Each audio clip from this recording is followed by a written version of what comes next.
The blood splatter on my daughter's cream-colored dress was the first thing I noticed. Not the screaming, not the gunshot still echoing through Vincenzo's, bouncing off marble columns and crystal chandeliers, not even the body slumped 3 tables away, expensive suit soaking up Barolo like a sponge.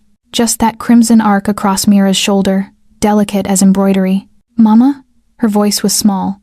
5 years old, and she'd just watched a man die during our celebration dinner.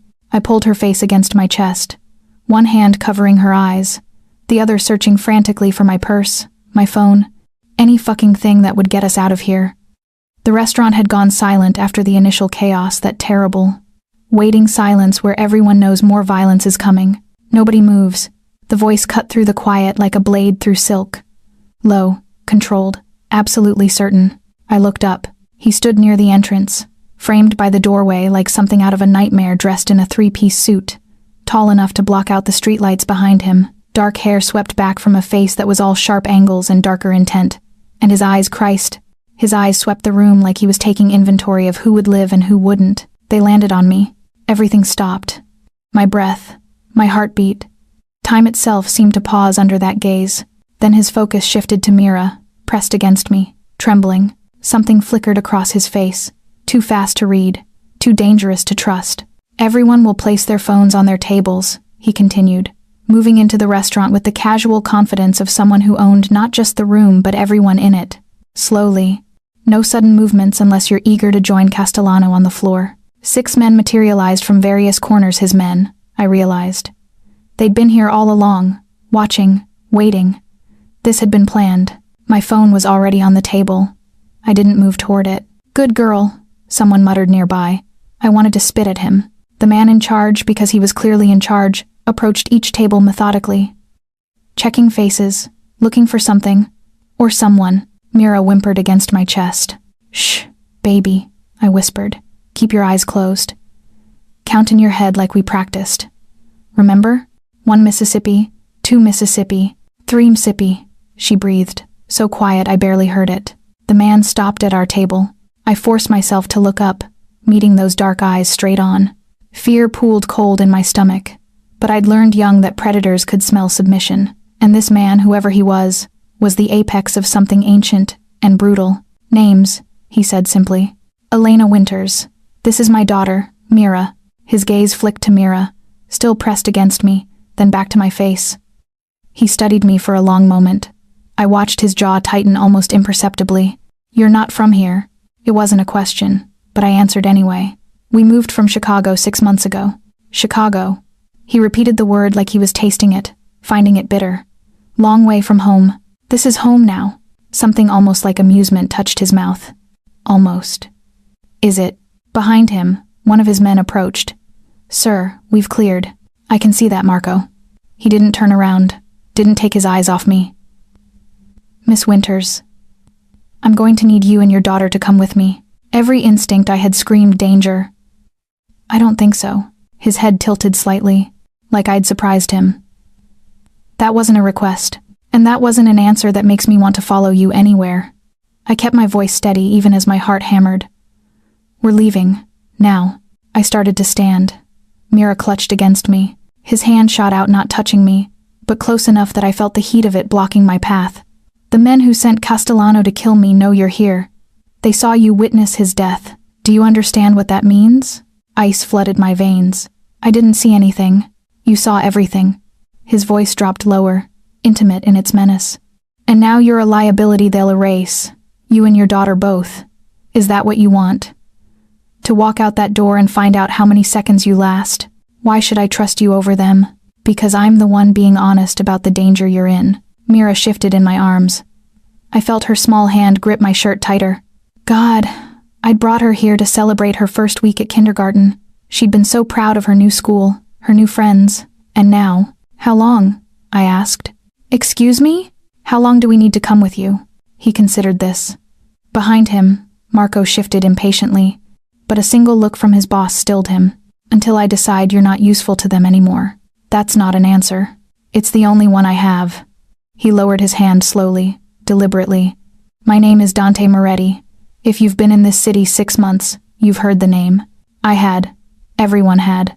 The Morettis owned half the waterfront, most of the construction contracts, and according to whispered rumors, the police commissioner himself. You're the... Yes. He cut me off before I could say it. Mafia, boss, monster. I'm exactly what you're thinking, which is why you know I don't make empty threats. Those men will come for you. Tonight, maybe sooner. Come with me, and I'll keep you alive. And if I refuse, his eyes hardened, then you're choosing to die in front of your daughter instead of behind my protection. I don't care which you prefer, but decide quickly. We've been here too long already. Mira's breathing had evened out against my chest. She was counting, still counting Mississippis in her head, trying to be brave. I thought of Chicago, of the last man who'd promised protection, of how that had ended with me fleeing in the night. Mira wrapped in a blanket, everything we owned in 2 suitcases. I thought of the blood on her dress. I thought of the stranger's eyes, and how they'd softened just for a fraction of a second when they'd landed on my daughter. 3 hours, I said.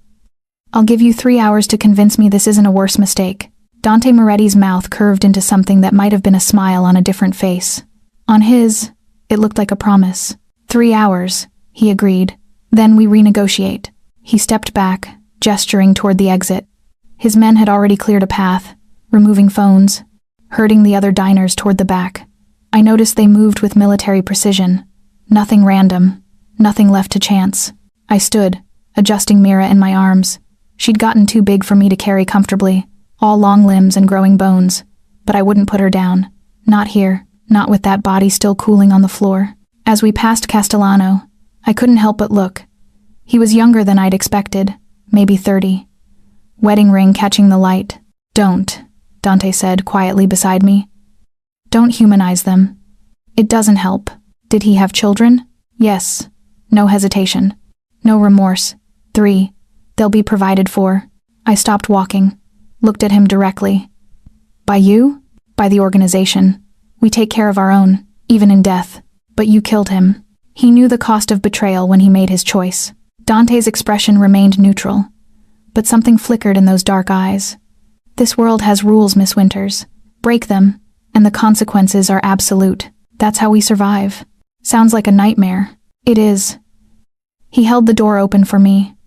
But it's an honest one. Outside, 3 black SUVs waited, engines running. The street had been cleared somehow, no pedestrians, no traffic. Just empty pavement glistening with recent rain and the distant sound of sirens that would arrive exactly too late. Dante opened the rear door of the middle vehicle. Leather interior, child seat already installed. I stared at it. How? I pay attention. He nodded toward the seat. For Mira, she'll be safer strapped in. My hands shook as I buckled her in. She'd finally opened her eyes, looking around with that terrible two-eyes expression children get when they've seen something that steals their innocence. Mama, is that man going to hurt us? Before I could answer, Dante crouched down beside the open door, putting himself at her eye level.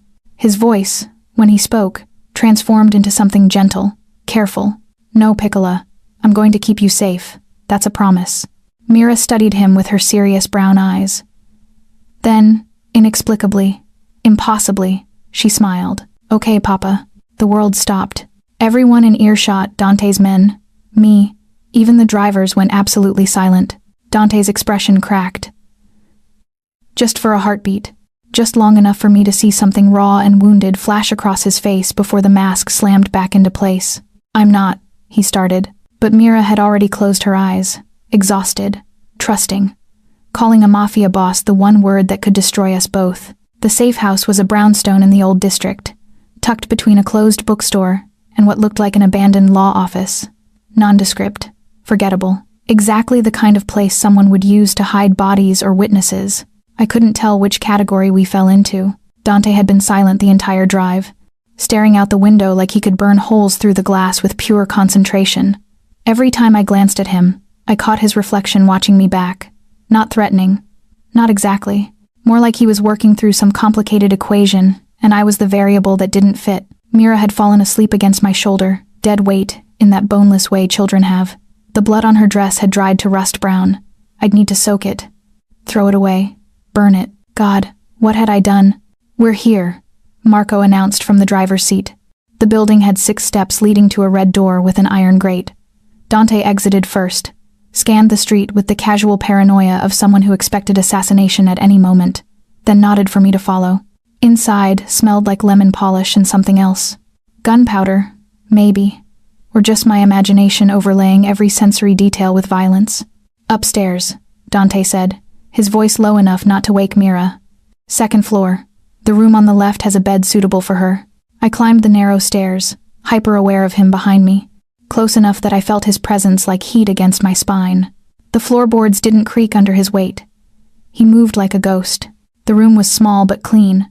A double bed with a metal frame, white sheets, a single window overlooking the alley. A nightlight shaped like a crescent moon, already glowed in the outlet. "You keep child-appropriate safe houses?" I asked, lowering Mira onto the bed. "I keep prepared safe houses." Dante remained in the doorway, giving me space. Children aren't unusual in this line of work. Sometimes they need protection too. I removed Mira's shoes, tucked the blanket around her small form. She stirred, but didn't wake. Exhaustion had claimed her completely. When I turned back, Dante was watching us with an expression I couldn't read. Something complicated moved behind his eyes. "She called you Papa," I said quietly. "Children make mistakes. Do they?" I moved toward the door, forcing him to step back into the hallway. "Or do they sense things adults rationalize away?" "What are you implying, Miss Winters?" "Elena, if we're hiding together, you might as well use my name." I pulled the door mostly closed, leaving it cracked so I could hear if Mira woke. "And I'm not implying anything. I'm asking why a 5-year-old would look at you and see safety. Maybe because I'm currently the safest option she has. Or maybe she recognized something in you." I crossed my arms, suddenly aware of how close we were standing in the narrow hallway. "Something familiar." Dante's jaw tightened. "You don't know anything about me. I know you installed a car seat before we even left. I know you put a nightlight in that room. I know you're careful with her in a way that doesn't match the man who shot someone in a crowded restaurant." I held his gaze.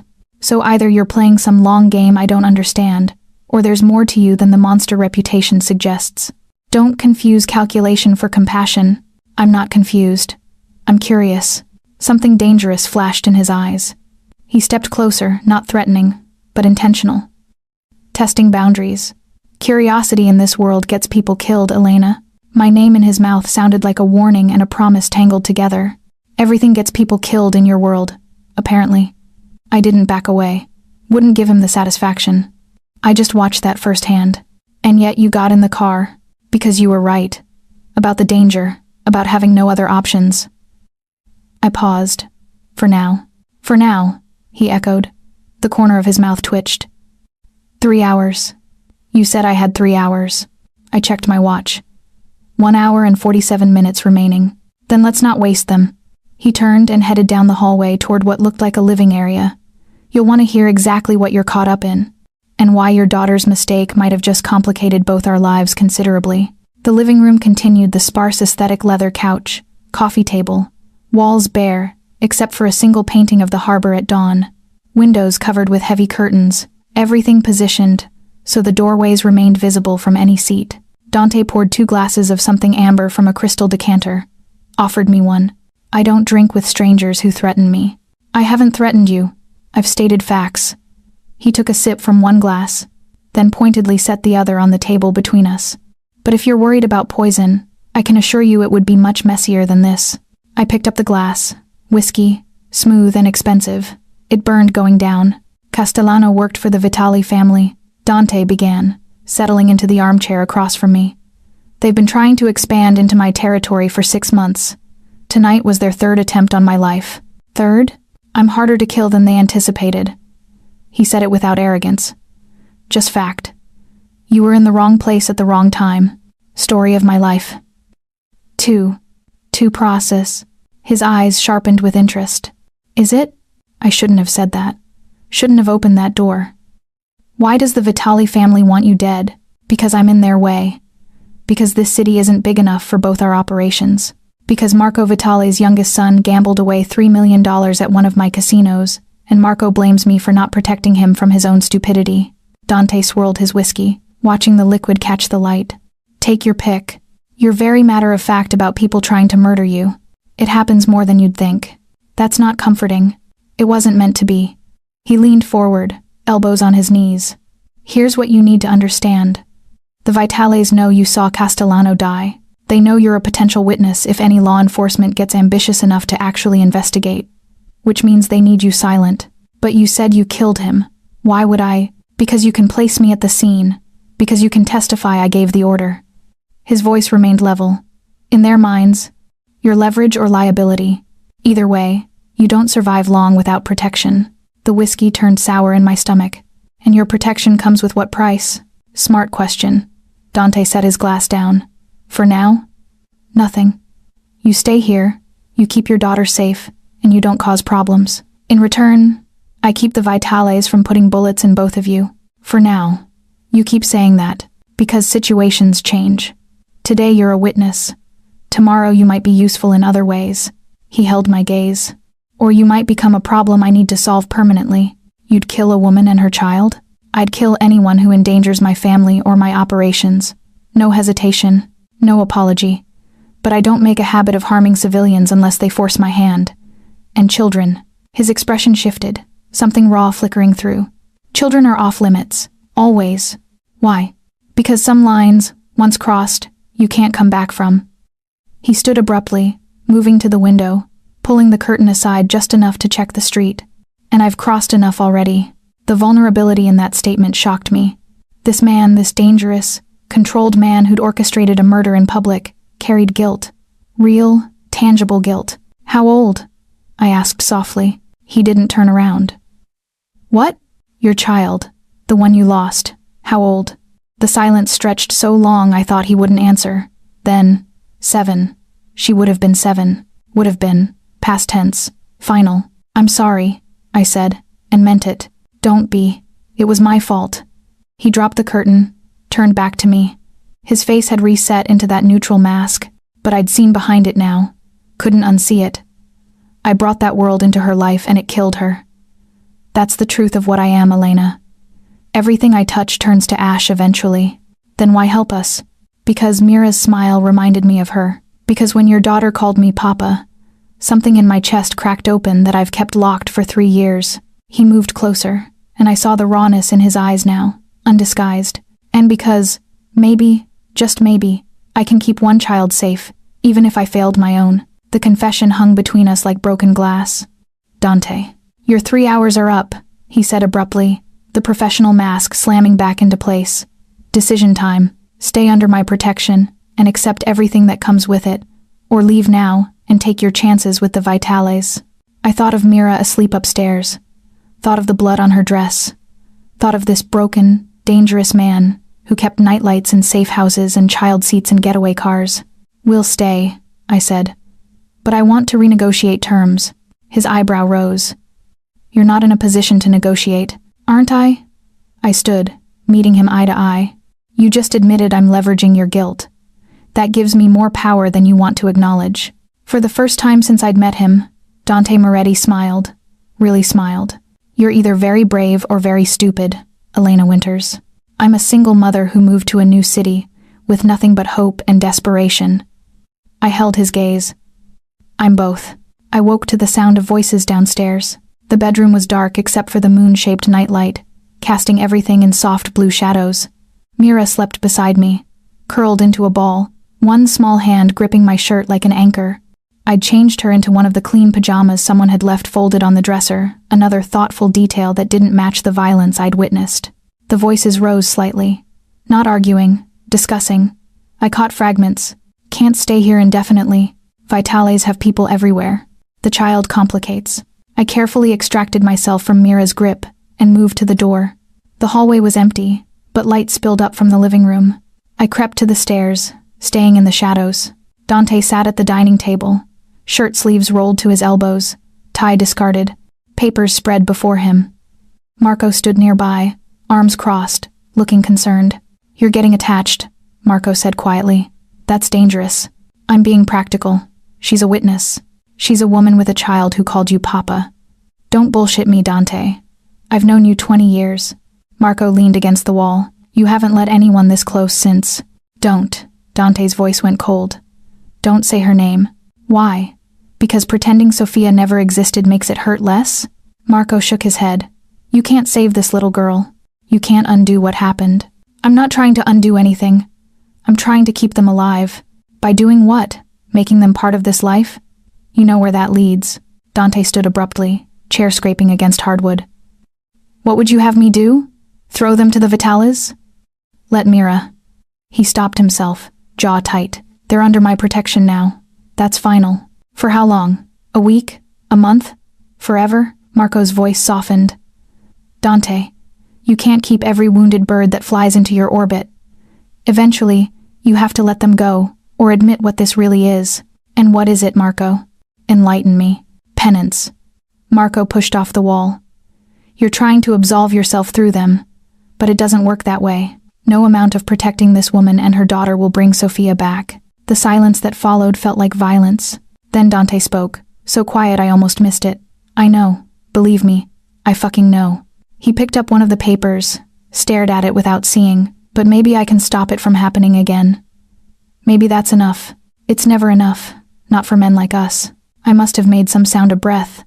A shift of weight because Dante's head snapped up, eyes finding me in the darkness of the stairwell with unnerving precision. How long have you been listening? No point lying. Long enough. Marco glanced between us, something knowing in his expression. I'll give you two a moment. He headed for the door, pausing to grip Dante's shoulder briefly. Just don't lose yourself in the saving, brother. Remember who you are. Then he was gone, and I was alone with a man who apparently saw me as penance. I descended the stairs slowly, acutely aware I was wearing borrowed sleep clothes, soft cotton pants, and a tank top that definitely belonged to someone else, someone smaller, given how they clung. Dante's eyes tracked my movement, but his expression remained unreadable.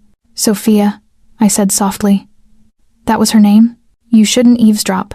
You shouldn't have loud conversations while people are trying to sleep. I moved to the table, looking at the papers spread across it. Blueprints, surveillance photos, names connected by red string on a corkboard behind him. What is all this? Insurance. He gathered the papers with quick, efficient movements. The more I understand about the Vitalis operations, the better I can protect. He stopped. The better I can manage the situation. You were going to say, protect us. Was I? You're a terrible liar for a Mafia boss. That almost smile touched his mouth again.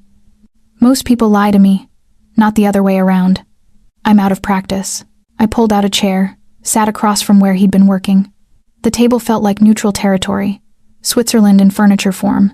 Tell me about her, I said. Sophia. No. Why not? Because talking about her makes her real again. And when she's real, I remember what I lost.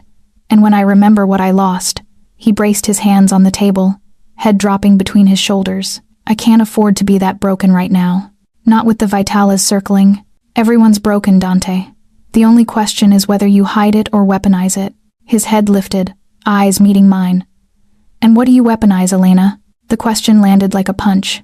Survival instinct. Desperation. I paused. Stubbornness. I've noticed the last one. It's kept me alive this long. Chicago, he said abruptly. You ran from something there. Someone. Not a question. A statement. I should have known he'd dig into my background. My ex-husband. Mira's father.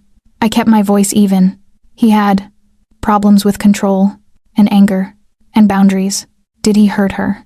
The way he asked it so carefully controlled made me realize how tightly wound he was, like a spring compressed to its breaking point. No, just me. But I saw the pattern forming, saw how he looked at her when she cried, when she didn't obey fast enough.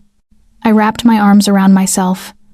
I left before it could progress, took Mira and everything I could carry, and disappeared in the middle of the night. Smart. Cowardly. Survival isn't cowardice. Dante moved around the table, closer to me. Not threatening. Something else. You protected your daughter. That takes strength most people don't have, says the man who orchestrated a public execution. Yes, says exactly that man.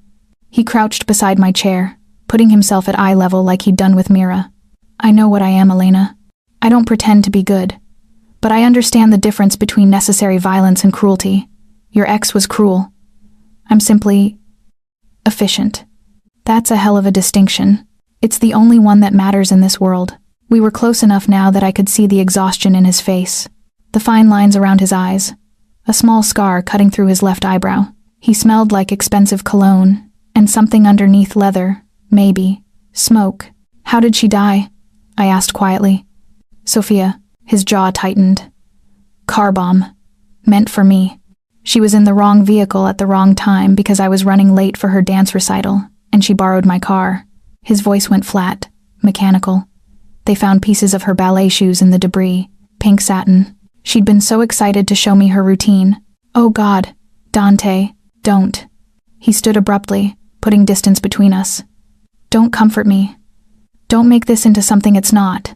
I'm telling you so you understand exactly what being near me means. Death, destruction. Everyone close to me ends up collateral damage. Then why keep us here?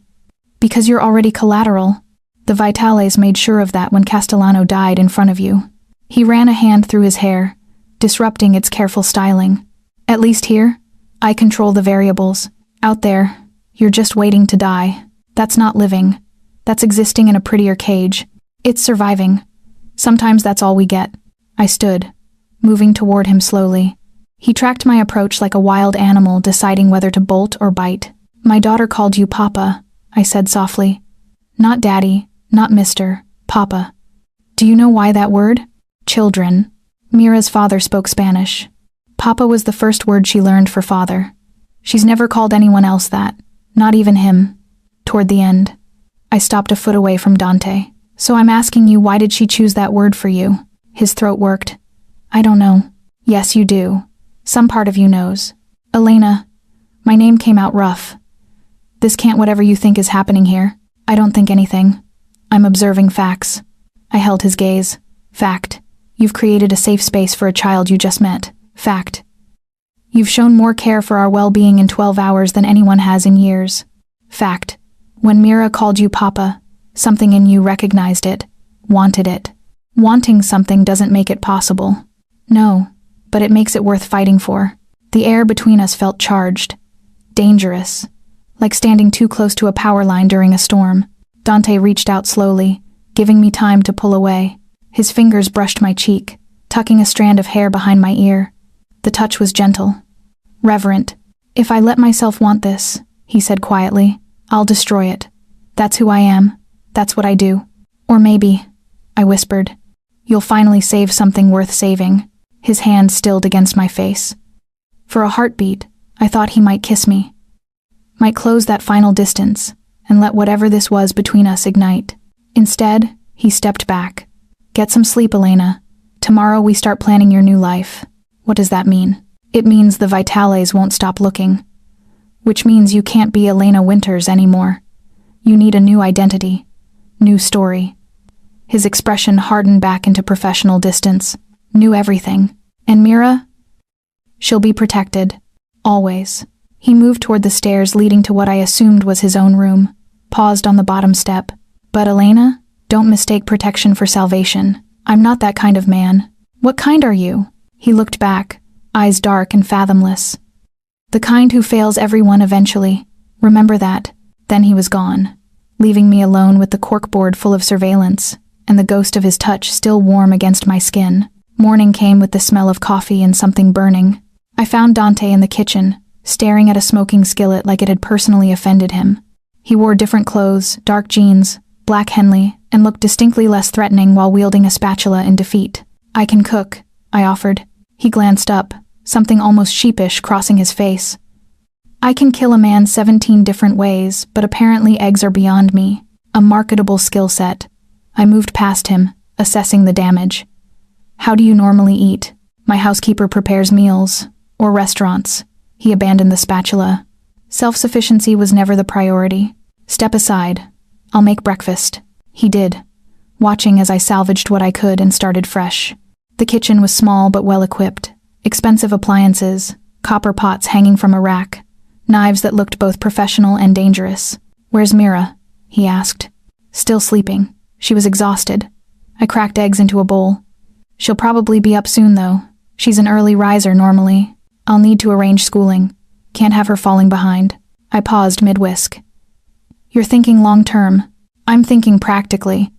Children need routine, structure. He leaned against the counter. There's a private academy that caters to families in unique situations. They're discreet. Don't ask questions. Families in unique situations. You mean mob families. Among others, politicians' children, celebrities seeking privacy, people in witness protection. He picked up an apple from a fruit bowl, turned it in his hands. Sophia went there. It's safe. The casual mention of his daughter's name felt significant, like he was testing the weight of her memory in front of me. She'd have to use her new identity, I said carefully. Yes. Elena Moretti and her daughter Mira Moretti. I nearly dropped the bowl. Excuse me? It's the cleanest option. You're my distant cousin, recently widowed, relocating to be near family. Explains why you're under my protection. Gives you access to resources. Provides cover. You want us to pretend to be your family. I want you to be safe. This achieves that. He bit into the apple. Unless you have a better idea? I poured the eggs into the heated pan, buying time. This is insane. This is necessary. What happens when someone investigates? When they realize I'm not actually related to you, they won't. I'll create the documentation. Birth certificates, marriage license for your late husband, family photos. By the time I'm done, your history will be as real as mine. I flipped the eggs with more force than necessary. You can just do that? Rewrite someone's entire existence? I can do many things, Elena. Most of them morally questionable. He tossed the apple core in the trash. But effective. Mama? We both turned. Mira stood in the doorway, clutching the stuffed rabbit she'd somehow managed to grab during our evacuation. Her hair stuck up in wild directions and she wore the pajamas from last night. But her eyes were alert, taking everything in. Morning, baby. I plastered on a smile. Hungry? Uh-huh. She padded into the kitchen, stopped when she saw Dante, studied him seriously. You're the papa man. Dante's expression did something complicated. I'm Dante, just Dante. But I called you Papa. She said it simply, like it was fact. Case closed. Mira, honey, I started. It's all right. Dante crouched down to her level. Again, that same careful, deliberate movement. You can call me whatever you'd like, Dante. Mr. Moretti. Papa. If that feels right to you, Papa. Mira decided immediately. Then, with the brutal honesty of 5-year-olds, my real papa was mean. You're not mean. I watched Dante's throat work. Watched him absorb that simple, devastating statement. No, he said quietly. I try not to be. Not to people I'm protecting. Are you protecting Mama too? Yes, both of you. Good, Mira nodded, satisfied. Mama needs protecting. She works really hard. I've noticed. Dante glanced up at me, something warm in his eyes that made my chest tight. She's very brave. The bravest, Mira declared. Then, attention span exhausted. Can I have pancakes? I'm making eggs, I started. I'll make pancakes, Dante interrupted. He stood, moving back to the counter. If you walk me through it. You can't make eggs, but you think you can handle pancakes? I'm a fast learner. What followed was domestic. Surprisingly, impossibly domestic. Dante following my instructions with the same focus he'd probably used planning operations. Mira sitting at the small kitchen table, swinging her legs, narrating a story about her stuffed rabbit's adventures, me supervising, correcting technique, trying not to think about how this felt like something dangerously close to normal. The key is not to overmix, I explained as Dante stirred the batter with unnecessary intensity. I'm mixing thoroughly. You're beating it into submission. It's pancakes, not enemies. His mouth twitched. I'm not familiar with the distinction. Mira giggled. Actual giggling. 24 hours after watching a man die, my daughter was giggling at a Mafia boss's terrible cooking skills. The absurdity should have broken me. Instead, it felt like breathing. The pancakes were edible. Barely. But Mira ate them with enthusiasm while Dante watched her like she might disappear if he blinked. We need to talk logistics, he said once Mira had retreated to the living room with her rabbit. Marco's arranging your documentation, but it will take time. 3 days minimum. And until then, you stay here. Don't leave without escort. Don't contact anyone from your previous life. He refilled his coffee. The Vitales have connections everywhere. One slip and they'll find you. What about my apartment? My job? Your landlord received notice you broke your lease. Family emergency. Your employer received your resignation. Medical leave for your daughter. He said it so matter-of-factly, like erasing my life was Tuesday business. You no longer exist as Elena Winters. Jesus, you work fast. When survival is the priority, speed matters. He leaned against the counter, arms crossed. I've also arranged for clothing, toiletries, whatever you need. Make a list. Marco will handle it. How generous. I'm assuming this comes with strings. Everything comes with strings, Elena. You know this. His eyes met mine. But these particular strings are simpler than you think. Stay alive. Keep Mira safe. Don't betray me to the Vitales or law enforcement. That's it? That's it. I studied him. This contradiction of a man. Ruthless and careful. Violent and gentle. What do you get out of this? Really? Peace. The word came out raw. For 3 years, I've been at war with myself. Sophia's death broke something fundamental. I stopped caring whether I lived or died. He set his coffee down. But Mira, when she called me Papa, something shifted. Like maybe there's still something worth protecting in this world beyond territory and power. That's a lot of weight to put on a 5-year-old. I'm not putting it on her. I'm recognizing what she woke up in me. He pushed off the counter, moving closer. You asked what kind of man I am. Here's the truth. I'm the kind who sees a chance at redemption and takes it, even knowing I'll probably fuck it up spectacularly. Self-awareness. How refreshing. I'm nothing if not honest about my flaws. Before I could respond, his phone buzzed. He checked it, expression hardening. What? I asked. The Vitales found your apartment, he typed rapidly, tore it apart looking for information. Your landlord called the police, but they were gone before anyone arrived. My stomach dropped. They know where I lived.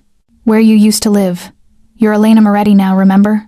But his tone had shifted, more alert, dangerous. They're escalating faster than I expected. Marco. The man appeared in the doorway like he'd been summoned by thought alone. I heard.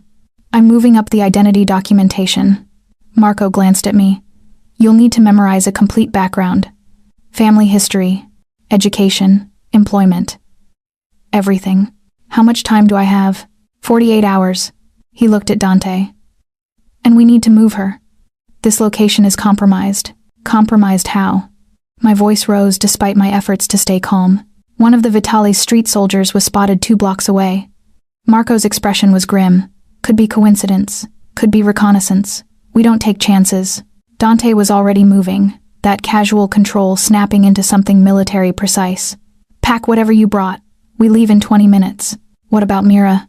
She comes with us. Obviously. He paused at the doorway. Elena, breathe. This is what preparation looks like. We move, we adapt, we survive. You make it sound simple. It is simple.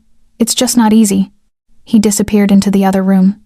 I stood in the kitchen, this temporary kitchen, in this temporary safe house, in this temporary life, and realized with absolute clarity that nothing would ever be simple again. Mira appeared beside me, gripping her rabbit. Are we leaving? Yes, baby. Is it because of the bad men? I crouched down, pulled her close. It's because Papa wants to keep us extra safe. Can you be brave for Mama? She nodded against my shoulder. I'm always brave. I know you are, baby. I know. Over her head, I caught Dante watching from the doorway. His expression was complex, protective, and pained and determined all at once. This man who'd killed without hesitation was now rearranging his entire organization to protect us. This man who'd lost everything was somehow trying to save us from the same fate. This man who insisted he'd destroy whatever he touched was currently the only thing standing between my daughter and violence. I didn't know whether to trust him or fear him. Maybe both. Maybe that was the only honest option left. The new safe house was a penthouse. Not what I expected. I'd pictured another modest brownstone, maybe a suburban rental. Instead, Dante's driver deposited us at a steel and glass tower in the financial district, 37th floor, with floor-to-ceiling windows overlooking the harbor. This is hiding? I asked as Marco keyed in the security code. This is hiding in plain sight. Dante carried our bags, the few items we'd accumulated, plus Mira's rabbit. The Vitales expect me to stash you somewhere dark and forgettable. So we go opposite. Luxury building, doormen, security cameras everywhere. They won't look here. Reverse psychology with Mafia bosses. That's comforting. It should be. I'm still alive, aren't I? The penthouse was obscene. Marble floors, designer furniture, art that probably cost more than my entire Chicago apartment. A kitchen with appliances I didn't know how to use. 3 bedrooms, each with an ensuite bathroom. Mira's eyes went wide. Are we rich now? We're borrowing rich, I corrected. This is Mr. Moretti's, Papa's, she interrupted, already claiming the title permanently. Dante set the bags down. Actually, this is yours now. The deed will transfer to Elena Moretti once the paperwork clears. I stared at him. You're giving us a penthouse. I'm creating a believable cover. Wealthy widow relocating to be near family needs appropriate housing. He moved to the windows, checking sightlines with professional paranoia. Plus, it's easier to secure one building than multiple locations. Easier for who? For Marco's men who'll be stationed in the lobby and monitoring security feeds 24/7. He turned back. You're not prisoners, but you're not unsupervised. The Vitales are hunting, and they're not subtle about it. Marco appeared with additional bags, clothing, I realized. Complete wardrobes for both Mira and me. How did you... I started. Sizes from your abandoned apartment. Best guesses on style. He set them down. If something doesn't fit, there's a boutique on the 3rd floor that owes me favors. Everyone owes you favors, Dante said. It's a useful currency.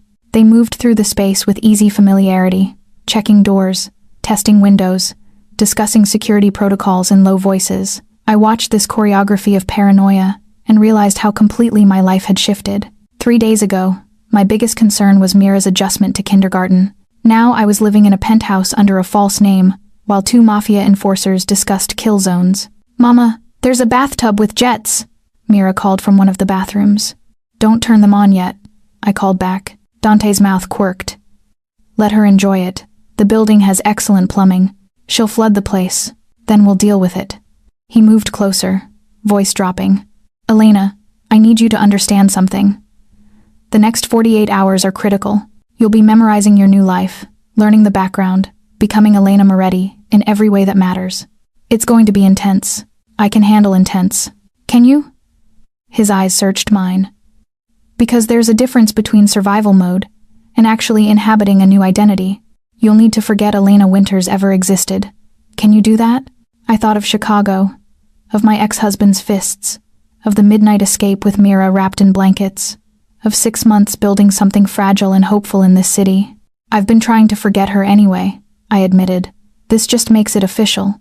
Something shifted in his expression. Understanding, maybe. Then let's begin. The next hours blurred together. Marco provided files, thick dossiers on the Moretti family history, complete with photos doctored to include me. My late husband had been Antonio Russo, died in a car accident 2 years ago.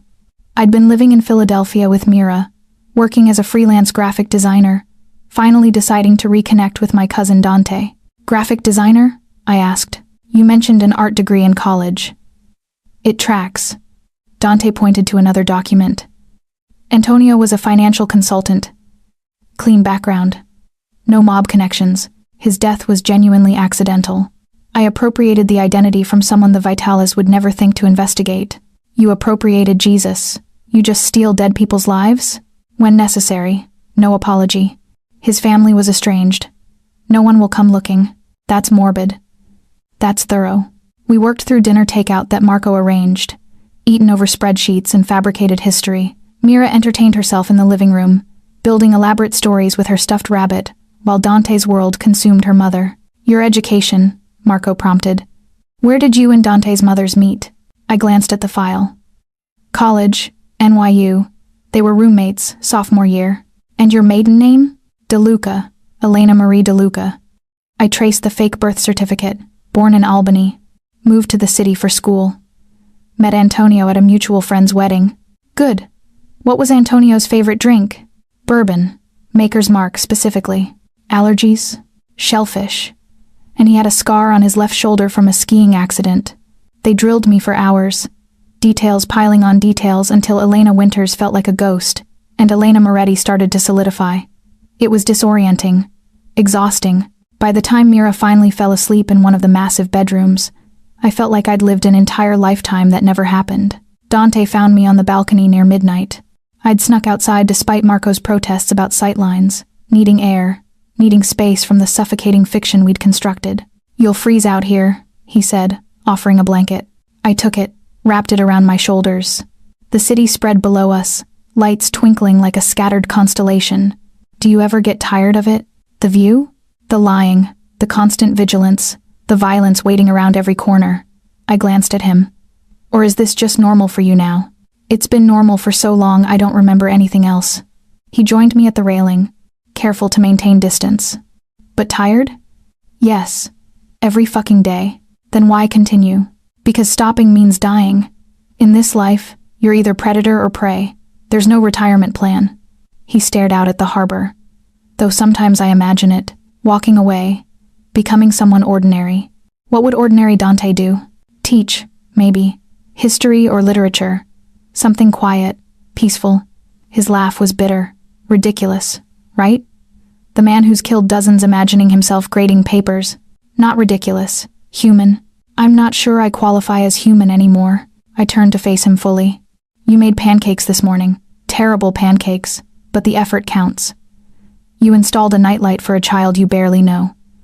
You're rewriting your entire operation to protect us. That's human, Dante. Painfully human. Or, it's a sociopath mimicking humanity effectively enough to be convincing. Do sociopaths question whether they're sociopaths? Probably not. He met my eyes. But I've done things, Elena. Things that would make you run if you knew the details. I watched you kill a man. That was clean. Professional. I've done worse. His voice dropped. Much worse. To people who deserved it? Does anyone deserve torture? Prolonged suffering? Being disappeared so thoroughly their families never find bodies? He gripped the railing. I tell myself yes. Tell myself they were enemies, threats, necessary casualties. But late at night, when I'm alone with it, I'm not sure anymore. The confession hung between us, raw and bleeding. My ex-husband broke my ribs once, I said quietly. I told the emergency room I fell downstairs. Believed it myself almost. Convinced myself I'd provoked him, that I deserved it for not having dinner ready on time. I pulled the blanket tighter. Took me 8 months to realize he'd never stop, that the pattern would only escalate, that leaving meant survival. I'm sorry. Don't be. It taught me something important. I held his gaze. Everyone's capable of violence. The question is whether we recognize it, control it, or let it control us. You recognize it. That puts you ahead of most people. Recognizing it doesn't absolve the acts. No. But it suggests capacity for change. I'm not changing, Elena. I can't afford to. The moment I go soft, the Vitales win. The moment I hesitate, people I'm sworn to protect die. I'm not asking you to change. I'm saying you're not the monster you think you are. He laughed, but it sounded broken. You've known me 3 days, long enough to see how careful you are with Mira, how much you're sacrificing to keep us safe, how your hands shake slightly every time someone mentions Sophia. I stepped closer, long enough to recognize someone who's been told they're a monster so many times they started believing it. And what if it's true? What if that's exactly what I am? Then we're both in trouble. Because despite my better judgment, despite every red flag screaming at me to run, I stopped, uncertain if I should say it. What? His voice had gone rough. I'm starting to trust you. The admission settled between us like a confession. Dangerous. Irrevocable.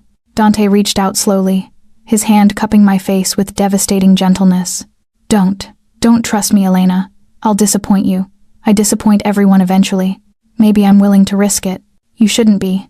And yet here I am, living in your penthouse, using your protection, letting my daughter call you Papa. My voice dropped to barely a whisper. Wanting to know what your mouth tastes like. His thumb brushed my cheekbone. This is a mistake. Probably. If we cross this line, everything becomes more complicated. Everything's already complicated. Elena. I kissed him. Not gentle. Not tentative. I grabbed his shirt and pulled him down and pressed my mouth against his like I was drowning and he was air. For a heartbeat, he froze. Then something in him broke and he kissed back with a hunger that felt like 3 years of grief finding an outlet. His hand slid into my hair, gripping, anchoring, while his mouth moved against mine with bruising intensity. It tasted like whiskey and danger and something desperately lonely. When we finally broke apart, both breathing hard, his forehead dropped against mine. This is a terrible idea, he whispered. I know. It puts you in more danger. I know. I'm going to ruin this. Ruin you. Maybe. I met his eyes. Or maybe we'll ruin each other and somehow end up less broken. He kissed me again, softer this time. Careful. Like I was something precious he was afraid of shattering. Behind us, through the glass doors, Marco cleared his throat pointedly. We broke apart. Dante's expression shifted from vulnerable to controlled in seconds. "The documentation is ready for your review," Marco said, carefully neutral. "When you're finished." Stargazing. "We were just—" I started. "Discussing security protocols," Dante finished smoothly. "I'll be right there." Marco disappeared back inside. But not before I caught the knowing look he shot his boss. "He knows," I said. "Marco knows everything. It's his job." Dante stepped back, putting professional distance between us again. "But he's right. We have work to finish." "Dante." "Tomorrow," he said quietly. "Tomorrow we can discuss what this means. Tonight, we need to make sure Elena Moretti is bulletproof. Deal?" I nodded, even though I wanted to grab him again. Wanted to keep kissing him until the world stopped being dangerous.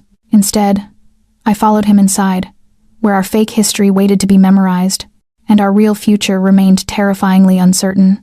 I found the scars by accident. Dante had fallen asleep on the couch, files spread across his chest, exhaustion finally winning against his relentless vigilance. Marco had left hours ago. Mira was safely unconscious in her room. The penthouse was quiet, except for the ambient hum of the city 37 floors below. I'd come out for water. Found him instead, shirt unbuttoned, head tilted back, completely unguarded. The lamplight caught the raised tissue across his ribs. Old wounds, healed badly. At least 5 distinct scars, maybe more hidden by fabric and shadow. I shouldn't have stared. Shouldn't have cataloged the damage, but seeing him vulnerable, seeing the physical evidence of violence he'd survived, made him suddenly more real, more human. His eyes opened, catching me watching. Neither of us moved for a long moment. "Can't sleep?" he asked quietly, voice rough with interrupted rest. "Adrenaline, new bed, general crisis." I gestured vaguely. "The usual." He sat up slowly, files sliding to the floor. "What time is it?" "3-ish. You should be resting. Tomorrow's going to be intensive. Marco's bringing someone to test your cover story." "I know. I stopped. Started again." "Can I ask about them?" His hand moved unconsciously to his ribs, covering the scars. "Not much to tell. Hazards of the job." "Dante." Something in my tone made him pause. "Consider. What do you want to know? How close you've come to dying?" "Uncomfortably close. Multiple times." He stood, moving to the windows. Always the windows, always checking sightlines, even half asleep. These were from 3 years ago. Different crew, different war. I was arrogant. Thought I was untouchable. What happened? Ambush. They grabbed me outside Sophia's dance studio. Held me for 16 hours. Wanted information on shipments, routes, personnel. His reflection in the glass looked distant. I didn't give them anything. So, they got creative with knives. My stomach turned. Jesus. Marco found me eventually. Killed everyone involved. Spent 2 weeks in a private hospital recovering. He turned to face me. That's when Sophia died. While I was unconscious, bleeding out, she borrowed my car. If I'd been there, if I'd been paying attention, you'd have died in that explosion instead. Exactly. The truth of it sat between us, heavy and horrible. He'd survived torture only to lose his daughter because he survived. "That's not your fault," I said firmly. "Isn't it? Everything in my life is a chain reaction. This decision leads to that consequence. I chose this life, Elena. I built this empire on violence and intimidation. Sophia died because of choices I made years before she was even born. Or she died because someone planted a bomb. Because this world is brutal and random, and sometimes there's no one to blame except the person who lit the fuse. Philosophical absolution doesn't ease the guilt. Neither does self-flagellation.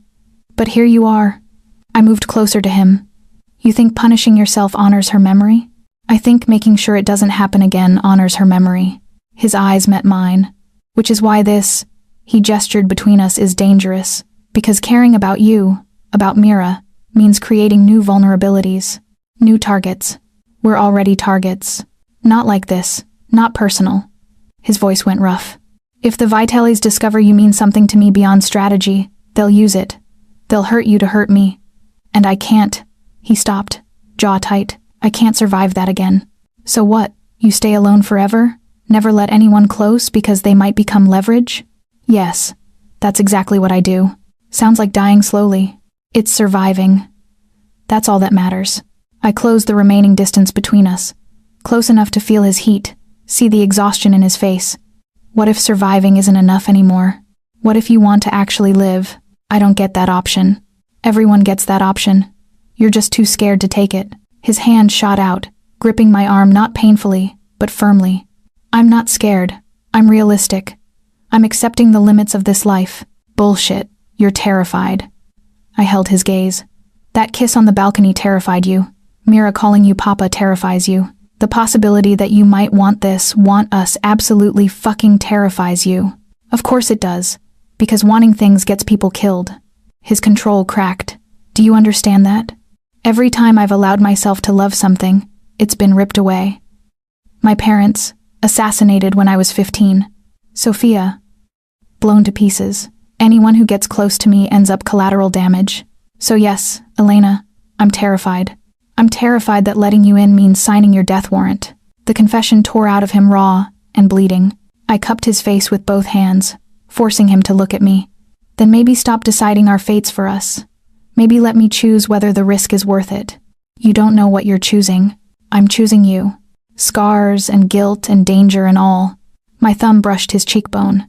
I'm choosing whatever this is between us, even knowing it could destroy everything. Elena, I kissed him. Again. Softer than the balcony, but with the same desperate honesty. This time he didn't hesitate. His arms wrapped around me, pulling me flush against him, and he kissed me like I was salvation and damnation tangled together. His hand slid up my back, into my hair, tilting my head to deepen the kiss. It was need and fear, and 3 days of accumulated tension finally finding release. When we broke apart, both breathing hard, he pressed his forehead against mine. This changes everything, he whispered. I know. I can't promise you safety, can't promise you normal, can't even promise I won't get you killed. I'm not asking for promises. I'm asking you to stop running from this. I don't know how. The admission sounded like it cost him. For 3 years, I've been numb, going through motions, existing but not living, and then you. His hands tightened on me. You and Mira crashed into my life, and suddenly I'm feeling things again, and I don't know how to control it. Maybe you don't control it. Maybe you just feel it. That's terrifying advice. Good thing I'm terrifying. He laughed, genuine and surprised. You are. Terrifyingly brave. Terrifyingly stubborn. Terrifyingly beautiful. Smooth talker. I'm wildly out of practice at this. At what? Romance? At being honest about wanting someone. His eyes searched mine. At admitting I think about you constantly. About what it would feel like to have this whatever this is be real instead of strategy. It is real, Dante. Is it? Or am I projecting? Seeing redemption where there's just circumstantial attraction and shared trauma. I pulled back enough to look at him properly. You want me to prove this is real? I want to believe it. That's different. Then believe this. I took his hand, pressed it over my racing heart. I'm terrified too. Terrified of trusting you. Of putting Mira in your orbit. Of falling for someone whose life is measured in survival instead of years. But I'm doing it anyway because the alternative staying numb, staying safe, never taking the risk that's not living either. His hand spread wide over my chest, feeling my heartbeat. What if I fail you? Then we fail together. But at least we tried. He trailed off. I don't have words for how much I want that to be enough. So make it enough. He kissed me again, and this time it felt different. Less desperate. More certain. Like a decision being made instead of a mistake being committed. His mouth moved to my jaw, my neck, trailing heat that made my breath catch. I gripped his shoulders, feeling the muscle and scars beneath fabric, grounding myself in his solidity. We should stop, he murmured against my skin. Before this goes somewhere we can't take back. What if I don't want to take it back? He pulled away, eyes dark and searching. Elena, I'm not asking for forever. I'm asking for now. For this moment where we're both alive and feeling something real. I held his gaze. Can we have that? Just that? He studied me for a long time. Then, slowly, he nodded. What followed was tender and fierce and complicated. We moved to his bedroom, the one room Mira wouldn't accidentally wander into, and discovered each other with the careful intensity of people who know they're making a mistake but can't stop themselves. His hands traced my body like I was precious, breakable. My fingers mapped his scars, each one a story of survival. We didn't speak much, didn't need to. The silence between us felt full instead of empty. Afterward, I lay against his chest, listening to his heartbeat slow. His fingers traced idle patterns on my shoulder. "This complicates things," he said quietly. Everything was already complicated. More complicated than, probably. I tilted my head to look at him. "Regret it? No. Ask me tomorrow when reality returns. But right now?" His arm tightened around me. "No." "Good." We lay there as the city began to wake beyond the windows, gray dawn creeping in, the illusion of peace before chaos resumed. "Elena?" His voice was soft. Thank you." "For what?" "For being brave when I couldn't be. For pushing when I wanted to run. For he stopped. Started again. For making me feel human again." I pressed a kiss to his chest, right over his heart. "You were always human, Dante. You just forgot for a while." His hand slid into my hair, holding me close. "Stay with me, just for a few more hours, before we have to be Elena Moretti and Dante Moretti again. I'm not going anywhere." And for those few hours before dawn fully broke, we pretended the world outside didn't exist. Pretended we were just two people finding each other instead of two people caught in a war neither of us chose. It was a beautiful lie, almost as beautiful as believing it might last. Marco's expression when he arrived at 8 a.m. told me everything. "We have a problem." Dante was already dressed, back in his tailored armor of expensive suits and controlled menace. The man I'd held last night had disappeared behind professional distance. "How bad?" he asked, pouring coffee with steady hands. Vitale put a bounty out, 500,000 for information leading to Elena Winters' location. Another million if they deliver her alive. The cup paused halfway to Dante's mouth. "1 million. They want her very badly." Marco glanced at me, something apologetic in his expression. "Or they want you very badly, and she's the lever." I'd been feeding Mira breakfast, trying to maintain normalcy. My hand trembled on the orange juice. "What does that mean?" "It means every street soldier, every desperate criminal, every person who owes the Vitale's money will be hunting you." Dante set the coffee down. "It means we accelerate the timeline." "How?" "The identity transition happens today, right now." He was already moving, pulling files from his briefcase. "Marco, get Father Dominic. We're doing this properly." "Dante," Marco started. "Now Marco." Something passed between them. Some silent communication I couldn't interpret.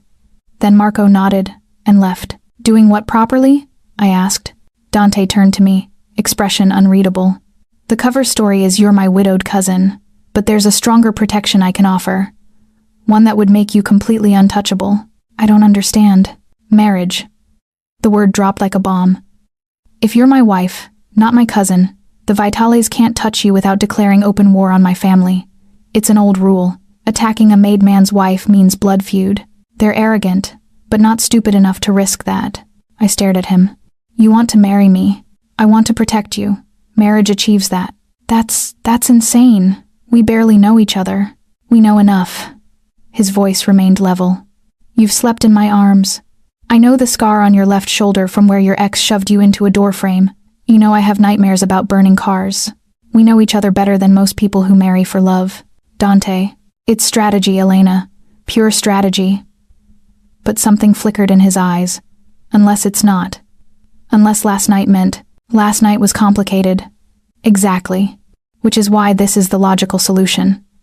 He moved closer. "I'm not asking you to love me. I'm asking you to let me keep you alive." Marriage does that definitively. "And what about Mira? You just become her stepfather overnight?" "I legally adopt her, complete the protection." He glanced at her, still eating pancakes, oblivious. "She already calls me Papa. We make it official." The casual way he said it, like rearranging his entire life for us, was simple arithmetic, made my chest tight. "This is insane," I repeated. "This is necessary." He gripped my shoulders gently.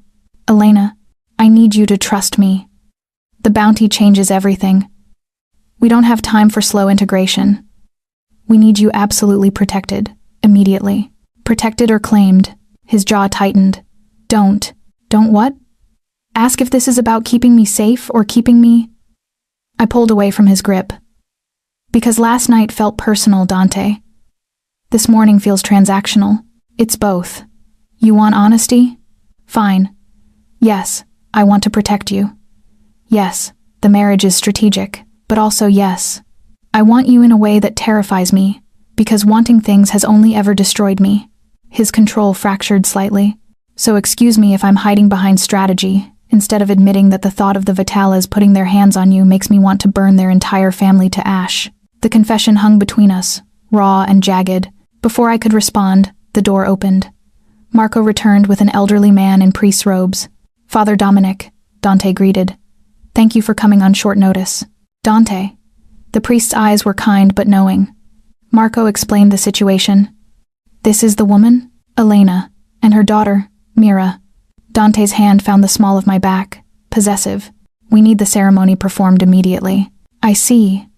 Father Dominic studied us both. And she's consenting to this? All eyes turned to me. Mira looked up from her breakfast, sensing the tension. Mama? What's happening? What was happening? A Mafia boss wanted to marry me for protection. Except it wasn't just protection. It was something messier and more complicated and far more dangerous than simple strategy. I looked at Dante, really looked at him, saw the fear beneath the control, the desperate hope beneath the professional mask.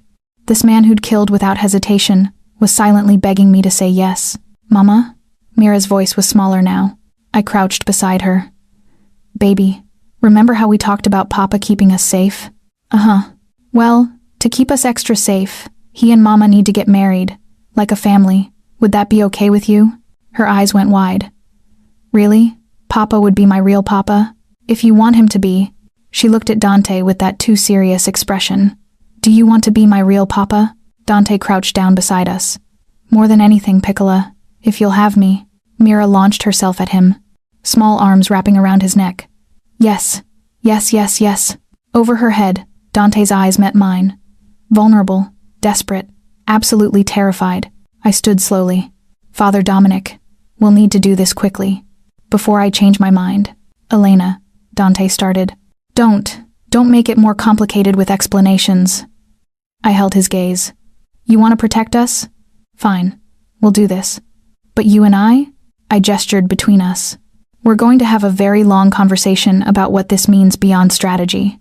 Deal? Deal, he said quietly. The ceremony was bizarre, surreal.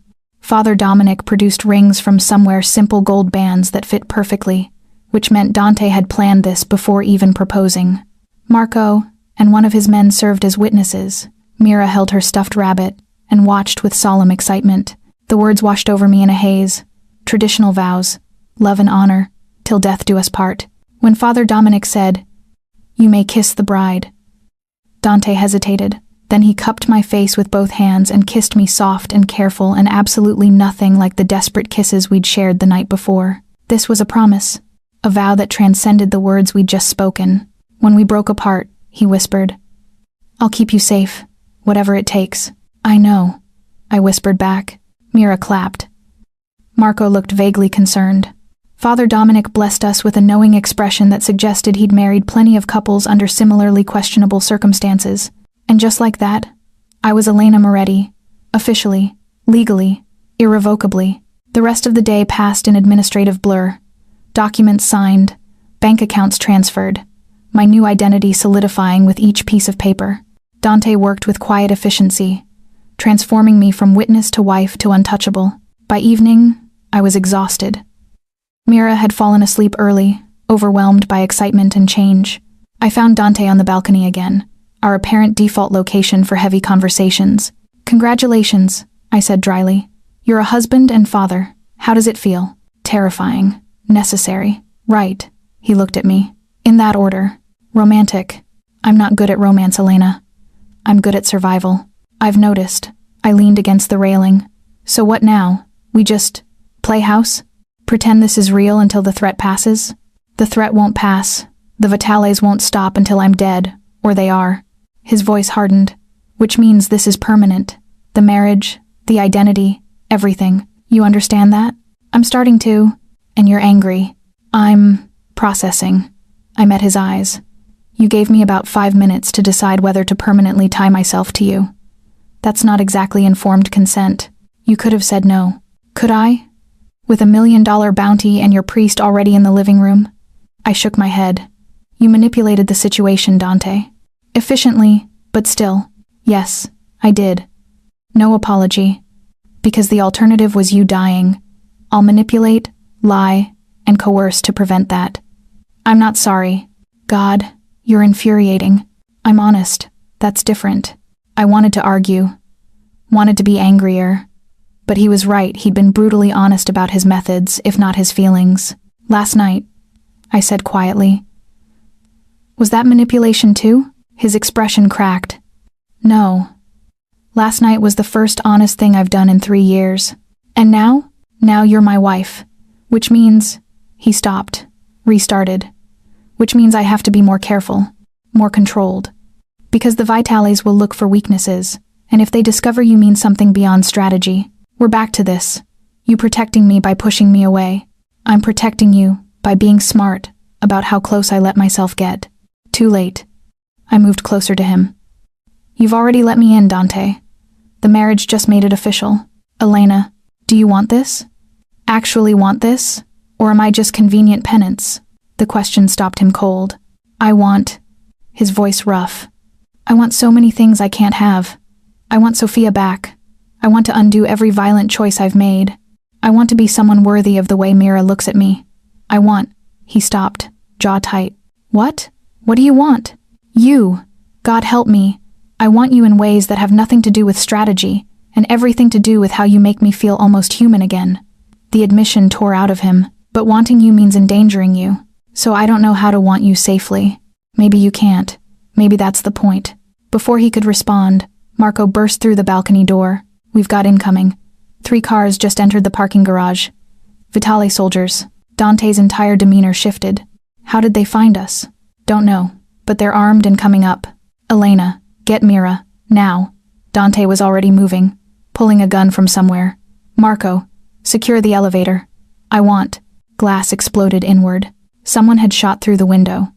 The bullet hit the wall, inches from my head. Dante tackled me to the ground as more shots followed. Systematic, calculated. They weren't trying to kill me, they were hurting us. Move. Dante hauled me up, pushing me toward Mira's room. I ran. Behind me, gunfire erupted. Marco returning shots. Dante's voice cold and commanding, orchestrating defense. I burst into Mira's room. She was sitting up in bed, eyes wide with terror. Mama, we have to go, baby, right now. I scooped her up, rabbit and all. The bedroom door exploded inward. A man stood there, gun raised, smiling. Hello, Mrs. Moretti. The Vitales would like a word. The man's smile reminded me of something dead wearing a human face. Don't scream, he said pleasantly. I'd hate to have to hurt the child to make a point. Mira trembled in my arms, face pressed against my neck. I backed toward the window, calculating. 37 floors. No escape that way. The door blocked. Dante somewhere beyond. Fighting. You're going to put the girl down, the man continued, and come quietly. Or I shoot her first and drag your corpse out. Your choice. Like hell. He aimed at Mira. Everything in me went cold and sharp. The fear crystallized into something harder. I'd run from Chicago to protect her. I'd accepted Dante's offer. Married a stranger. Rebuilt my entire life to keep her safe. I would not let this man harm her. Okay, I said, voice steady. Okay. Just don't hurt her. I set Mira down gently, met her terrified eyes. Close your eyes, baby. Count Mississippis. Don't open them until Mama or Papa says, Mama. Do it, Mira. Trust me. She squeezed her eyes shut, started counting. 1 Mississippi. The man laughed. Smart kid. Shame she'll grow up without. I threw the lamp, not at him, at the window behind him, which I'd noticed was already cracked from the earlier gunfire. The glass shattered spectacularly, alarm instantly blaring. In his moment of distraction, I charged.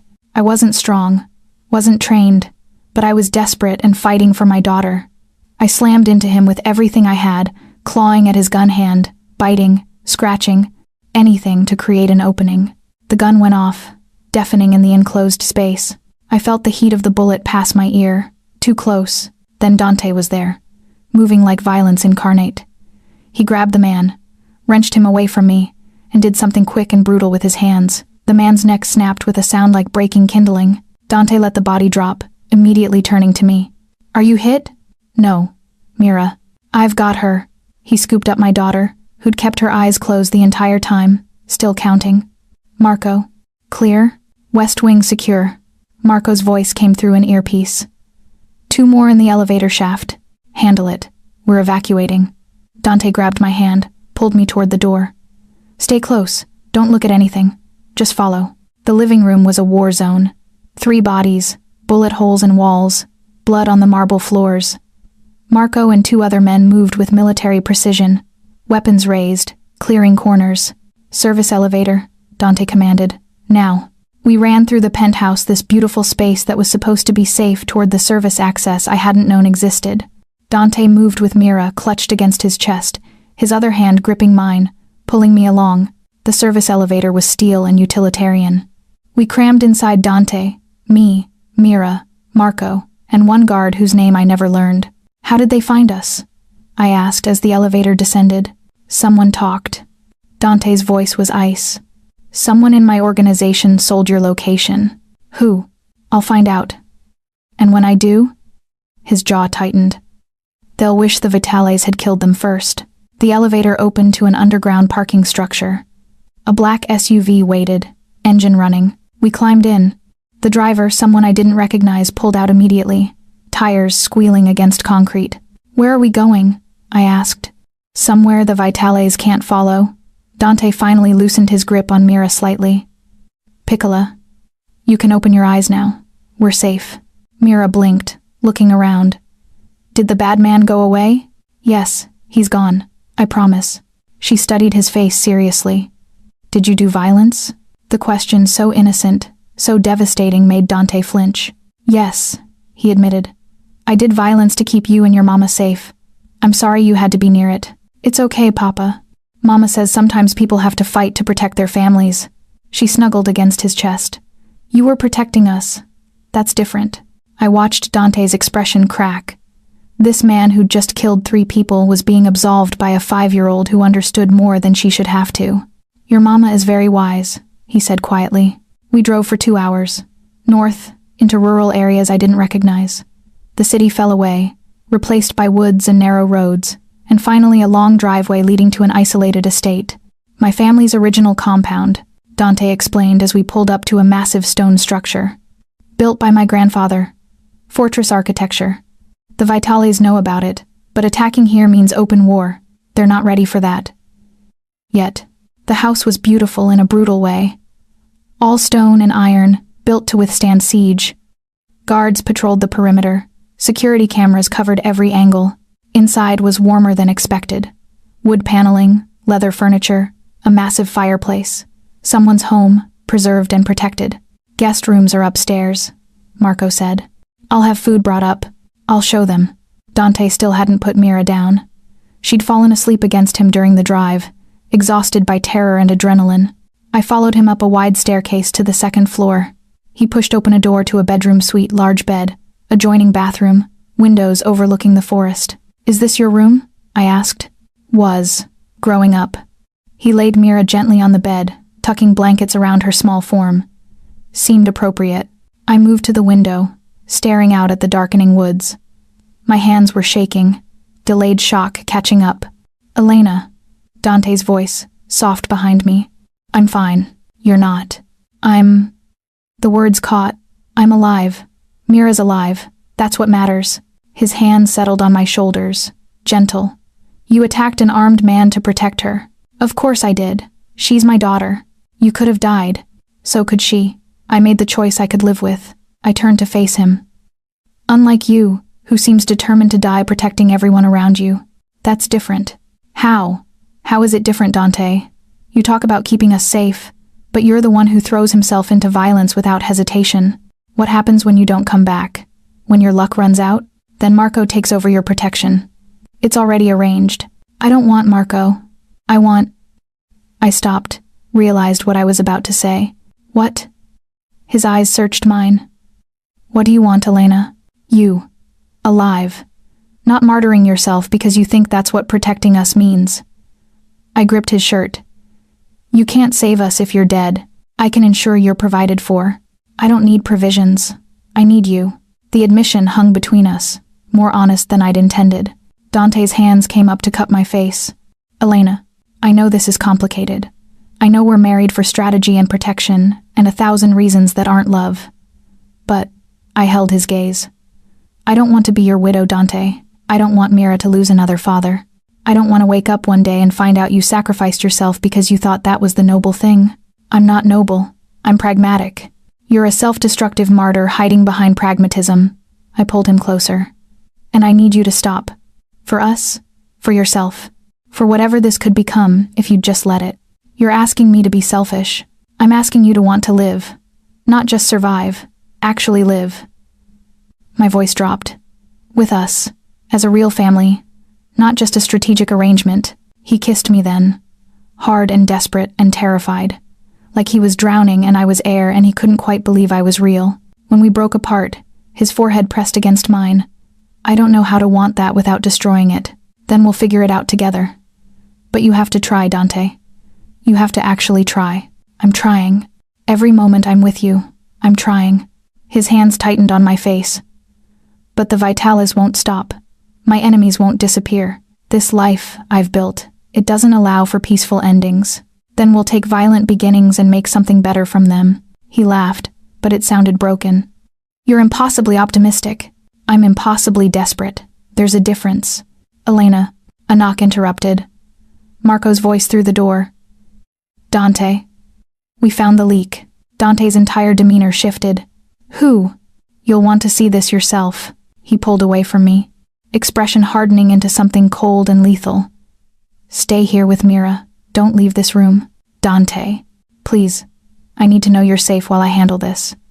He paused at the door. Lock it behind me. Don't open it for anyone except me or Marco. Understood? I nodded. He left. I locked the door, then collapsed against it, adrenaline finally crashing. Mira stirred on the bed. Mama, I'm here, baby. Are we safe now? I looked at the locked door, the fortified room, the armed guards patrolling outside. We're as safe as we can be. Is Papa okay? He's doing what he needs to do. What he needed to do, apparently, was execute whoever had betrayed us. I heard raised voices downstairs. Then, a single gunshot. Then silence. Mira climbed out of bed, moved to me, wrapped her small arms around my waist. Papa will keep us safe. I know, baby. He promised. He did. Papas don't break promises. I held her close, not correcting her naive faith. Because maybe she was right. Maybe Dante would keep us safe. Maybe he'd figure out how to protect us without destroying himself. Or maybe we'd all burn together when his enemies finally caught up. I didn't know which outcome was more likely. I only knew I'd made my choice, for better or worse. We were tied to Dante Moretti now. In law, in protection, in something deeper that I couldn't quite name but felt every time he looked at me like I was worth saving. The door unlocked. Dante stood there, blood on his shirt, expression exhausted. It's done, was all he said.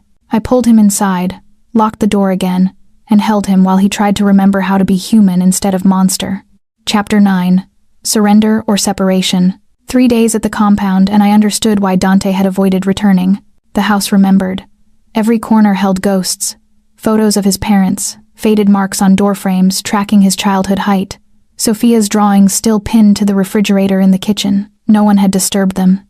No one had dared. Dante moved through the space like he was haunting his own past. Mira, oblivious to the weight of history, had claimed the compound as her kingdom. She ran through halls, explored rooms, demanded Marco teach her how to play chess. She called it Papa's Castle and seemed convinced we'd live there forever. I wasn't so sure. The man who'd betrayed us had been one of Dante's oldest soldiers, someone he'd trusted for 15 years. Dante had executed him personally in the wine cellar. I'd heard the shot, heard the finality. He hadn't spoken about it since. Now, on the third night, I found him in what must have been his father's study. Leather-bound books, heavy desk, portrait of a severe-looking man who had Dante's eyes. Your father? I asked, gesturing to the painting. Matteo Moretti, dead 20 years.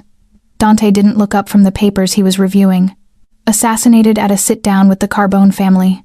Politics gone wrong. I'm sorry. Don't be. He was a bastard. Brilliant, but brutal. Made enemies like some men collect stamps. He set the papers aside.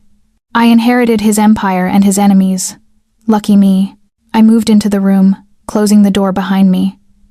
We need to talk. Ominous phrasing. I'm serious, Dante. Finally, he looked up. About what happens next. About whether we stay here indefinitely or try to rebuild some kind of life. I crossed my arms. About whether this marriage is real or convenient fiction. It's real, legally binding, consummated. His tone was carefully neutral. What more do you need? Honesty. About what you want. Not what's strategic, not what keeps me safest. What you actually want. He stood, moving to the window. Always the windows. Always checking threats, even in his childhood home. I want the Vitalis destroyed. I want my organization secure. He stopped. What? I want to stop waking up expecting you to be gone. That some part of this was a dream, and I'm still alone in that penthouse with nothing but guilt and ghosts. His voice dropped. I want this to be real, and I'm terrified it's not. The confession broke something in me. I moved to him, turned him away from the window, made him look at me. It's real. I'm real. Mira's real. This thing between us, whatever it is, it's real. For how long? Until the danger passes? Until you realize what you've actually married into? Stop deciding my feelings for me. I gripped his face. I'm not leaving. I'm not running. I made vows, and despite the circumstances, I meant them. Elena. I kissed him. Deep and certain and absolute. He responded immediately, hands sliding into my hair, pulling me closer. The kiss turned hungry. 3 days of tension and unspoken need finally breaking through his control. Upstairs, I whispered against his mouth. Your room, now. Mira is asleep. Marco's watching the monitors. We have time. Something wild flickered in his eyes. Need and fear and desperate hope. Are you sure? He asked. I've never been more sure of anything. He lifted me, literally lifted me, and carried me from the study. Up the stairs. Down the hall to his childhood bedroom, now preserved like a museum. We tumbled onto the bed, urgent and clumsy and absolutely certain. This time was different from the penthouse. Less desperate, more intentional. We took time learning each other's bodies, mapping scars and sensitive places, and the precise way to make the other gasp. Dante was careful with me, reverent. Like I was something precious, he was afraid of breaking. I'm not fragile, I whispered. You're everything. His mouth traced my collarbone. Everything I didn't know I could still want. We moved together, finding rhythm, losing ourselves in sensation and connection, and something that felt dangerously close to love. Afterward, we lay tangled in sheets, his fingers tracing idle patterns on my shoulder. I killed a man in front of you, he said quietly. 3 days ago. Shot him in the head because he betrayed us. I know, and you're still here. Still touching me like I'm not a monster, because you're not. You're a man who does monstrous things to protect what's his. I tilted my head to look at him. There's a difference. Is there? Yes. Monsters kill for pleasure. You kill for purpose.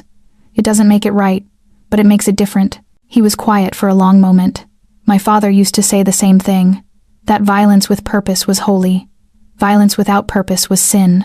Do you believe that? I don't know what I believe anymore. His arm tightened around me. Except that I believe in this. In you. In Mira.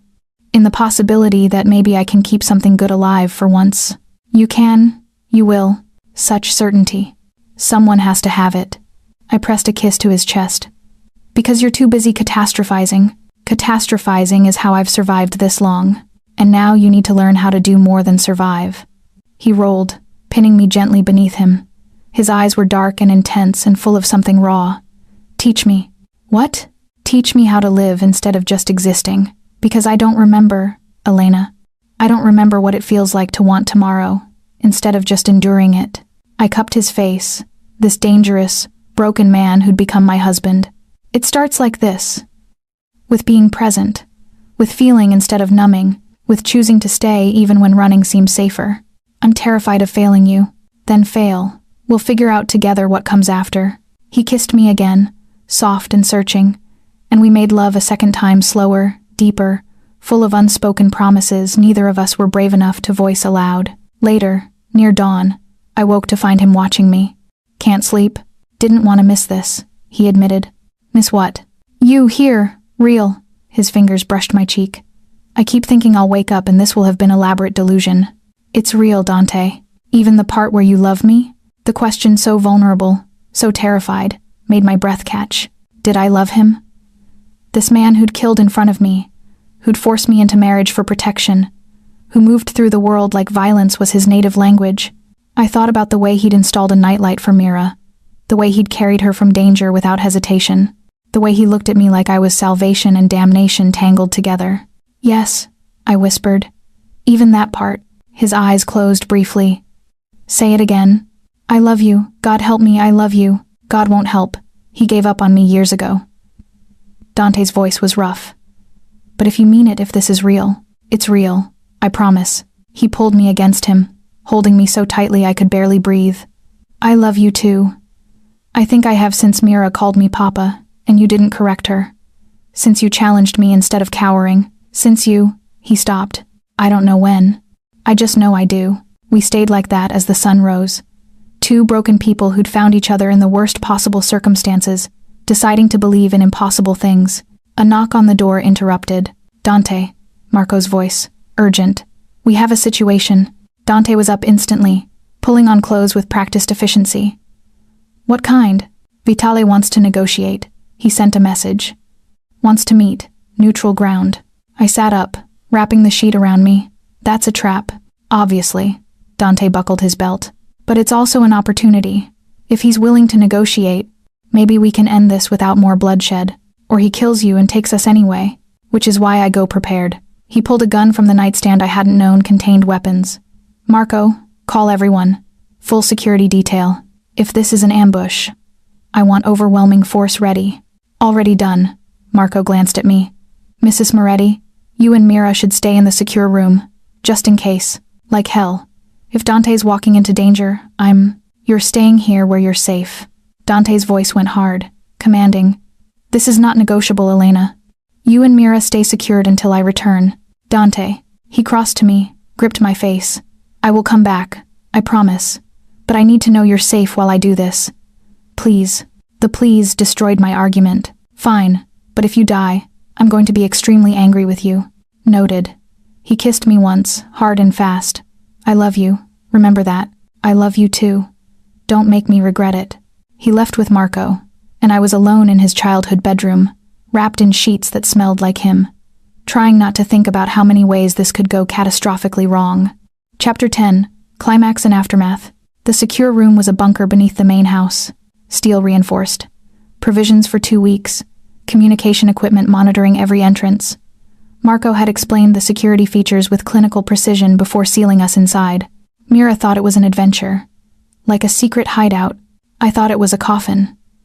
Beautifully appointed, but still a place designed for waiting while the world outside tried to kill you. 4 hours passed. No updates, no contact, just silence, and my imagination spiraling through every possible disaster scenario. Then the monitors flickered. Marco's face appeared. "Elena, we're initiating evacuation protocols." The meat went sideways. Dante's pinned down. Static consumed the feed. Everything in me went cold. "Marco? Marco!" I slammed buttons trying to restore the connection. Nothing. "Mama, what's wrong?" Mira's voice was small. I forced calm I didn't feel. "Nothing, baby. Just technical problems. Stay here, okay? Mama needs to." The bunker door opened. Dante stumbled in, blood soaking through his shirt. Marco supporting him. "Jesus Christ." I lunged forward, catching Dante's other side. "I'm fine," he gasped. "Not fine. Very not fine. Flesh wound. You've been shot. Twice, technically." He grinned deliriously. "But I'm standing. That counts." We lowered him onto the steel bench. Marco was already pulling first aid supplies from cabinets. "What happened?" I demanded, hands shaking as I helped peel Dante's ruined shirt away. "Ambush. Vitale brought 30 men to a negotiation." Dante winced as Marco probed the wound. "We brought 40. Superior planning." "This is superior planning?" I gestured to the blood. "You're shot, but alive." Key distinction. Marco worked with quick efficiency, cleaning, packing, applying pressure. One bullet grazed ribs, other hit shoulder, through and through. He'll survive. "Will the Vitales?" I asked. Dante's eyes met mine. Something dark and satisfied flickered there. "No. Marco Vitale is dead. His sons surrendered. The war's over." The simple statement carried weight I couldn't quite process. Over. After everything, the restaurant shooting, the penthouse attack, 3 days of hiding, it was just over?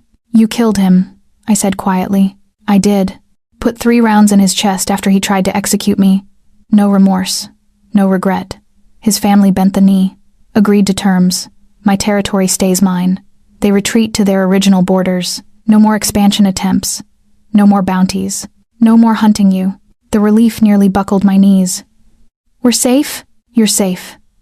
He reached for my hand, gripped it despite Marco's protests about staying still. You and Mira both. The threats eliminated. Mira crept closer, Rabbit clutched tight. Papa, you're bleeding. I am, Piccola. But I'm okay. Promise. Did you do violence again? Dante's jaw tightened. Yes. To keep our family safe. Okay. She considered this seriously. Mama says family is worth fighting for. Your mama is very wise. Marco finished bandaging, stepped back. You need proper medical attention. Hospital or no hospitals. Too many questions. Dante tried to sit up. Failed. Settled for propping himself against the wall. We have a doctor on retainer. Call him. To the compound. Already did. He's en route. Marco glanced between us. I'll give you privacy. But Dante? You got lucky today. Extremely lucky. I know. Next time. There won't be a next time. The Vitalas are finished. Everyone else falls in line or faces the same fate. His voice hardened. I'm done being reactive. Time to consolidate power and eliminate threats before they materialize. Marco nodded and left, sealing us in the bunker again. I stared at Dante, this man I'd married, who'd just walked out of a gunfight, who was bleeding on steel furniture while assuring his daughter he was fine. You promised you'd come back, I said quietly. I did come back. Barely. If those bullets had been 6 inches over. But they weren't. I'm here, Elena. Still breathing, still protecting you. At what cost? I gestured to his wounds. How long before your luck runs out? Before you don't come back? Is this the part where you leave? His voice went flat. Where you realize what you married into and decide it's too much? No, you idiot. This is the part where I'm angry that you're so cavalier about your life. That you think surviving is the same as living. I moved closer, careful of his injuries. You're a father now. My husband. You don't get to throw yourself into danger without considering what it would do to us if you died. I considered it. That's why I made sure I won. He cupped my face with his uninjured hand. Elena, I will always come back to you. Always. That's the promise. You can't promise that. Watch me. His eyes burned with certainty. I've survived 20 years in this life by being smarter, faster, more ruthless than my enemies. You think I'd let some third-rate mob boss take me down now? When I finally have something worth surviving for? You're impossible. I'm determined. There's a difference. Mira tugged on my shirt. Mama, is Papa going to be okay? I looked at her worried face, then at Dante's bloodied but stubborn expression, and made a decision. Yes, baby. Papa's going to be fine, because he promised. I held Dante's gaze. And Papas don't break promises. Never, Dante whispered. The doctor arrived within the hour, stitched Dante professionally while scolding him in Italian about his recklessness. Prescribed rest, antibiotics, no strenuous activity for 2 weeks. Dante ignored most of it. By evening, he was holding court from the compound's main living room. Various lieutenants reporting on the Vitali territory absorption, new allegiances, shifting power dynamics. Watching him work injured but undeterred, I understood why he'd survived this long. He was relentless. Later, after Mira was asleep and the compound had quieted, I found him on the terrace overlooking the forest. You should be resting, I said. I should be doing many things. Rarely happens. He didn't turn around. Are you staying? What? Now that the threat's gone, you could leave. Take Mira, disappear, build that quiet life you wanted. His voice remained carefully neutral. The marriage was for protection. The protection's no longer necessary. So, are you staying? The question hung in the cool night air. I moved beside him, took his hand, his uninjured one, and laced our fingers together. I love you, I said simply. That doesn't change because the danger did. So yes, you idiot, I'm staying. His shoulders relaxed minutely. Even though I'm a violent criminal who'll probably make your life infinitely complicated, especially because of that. I squeezed his hand. Besides, Mira would never forgive me if I took her away from her papa. Just Mira? Fine. I'd never forgive myself either. I leaned against him carefully, mindful of his injuries. You're stuck with us, Dante Moretti. For better or worse. Those were part of the vows, weren't they? His arm came around me. Till death do us part. Hopefully not anytime soon. Agreed. I've got plans. Oh, what plans? Teaching Mira to swim in the compound pool. Taking you to the restaurant where my parents had their first date. Maybe. He paused. Maybe having a family portrait painted. Something to hang in the hall with all the ghosts. The casual domesticity of it, this dangerous man planning swimming lessons and family photos made my chest tight. I'd like that, I whispered. Me too. He pressed a kiss to my temple. Thank you. For what? For not running. For seeing past the monster. For giving me a reason to come back. His voice went rough. For making me want to be the man Mira thinks I am. You already are that man. You just needed reminding. We stood there as stars emerged. Two people who'd found each other in blood and chaos, deciding that maybe, impossibly, we could build something good from such violent foundations. Dante, I said after a while. If you ever get shot again, I'm going to be extremely angry. Noted. I'll do my best to avoid it. See that you do. I'm rather fond of you alive. The feeling's mutual, Mrs. Moretti. Mrs. Moretti. 3 weeks ago, I was Elena Winters, single mother fleeing a bad marriage, trying to build something safe and ordinary. Now I was Elena Moretti, married to a Mafia boss, living in a fortified compound, mother to a girl who called a killer Papa. It should have terrified me. Instead, it felt like home. Epilogue. 6 months later, I found Dante teaching Mira to read in Italian. They sat in the library, surrounded by his father's old books, Mira sounding out words while Dante corrected her pronunciation with infinite patience. Bellissima, he praised when she got it right. Perfect, Piccola. I'm going to speak Italian like Papa, she declared. Better than Papa, he corrected. Your accent will actually be accurate. I watched from the doorway, marveling at the transformation. This man, this dangerous, violent man, had become the father Mira deserved. Careful and present, and absolutely devoted. He glanced up, caught me watching, smiled. Come join us, he invited. I crossed to them, settling on the couch beside my husband and daughter. Our family, unconventional and complicated, and built on the strangest of foundations, but ours, absolutely ours. And somehow, impossibly, we'd made it work.